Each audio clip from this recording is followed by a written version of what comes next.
Hi, I'm Chad with Associated Heating and Air Conditioning. Today we're going to talk to you about tuning your ductless remote and finding the right mode for your settings. So the first one we'll talk about is going to be the Mitsubishi remote. This is a pretty popular unit. The first thing we'll look at is the mode settings.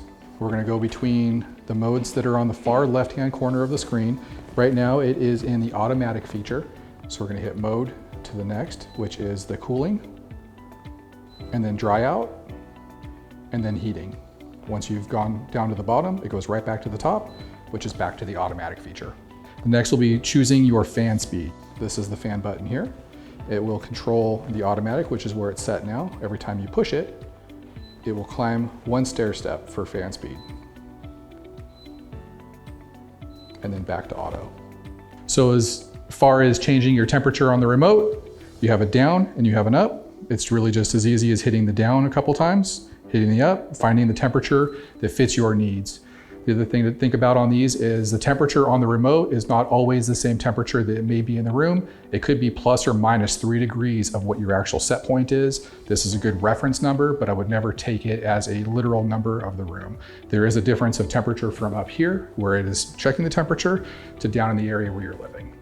Okay, so the second remote I want to talk to you about is going to be the Daikin for choosing your fan. On this, you have your fan configuration, just like on the previous remote. It starts in automatic, to dry mode, to air conditioning mode, to heat mode, and then fan mode.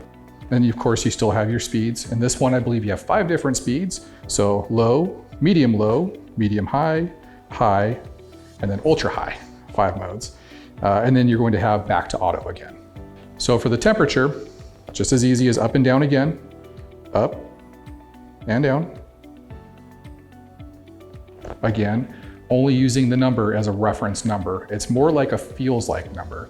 So if you want a certain temperature and you are comfortable at 71 down here may be 73 degrees. So always just find your reference number and kind of learn the room on how your remote wants to react to it.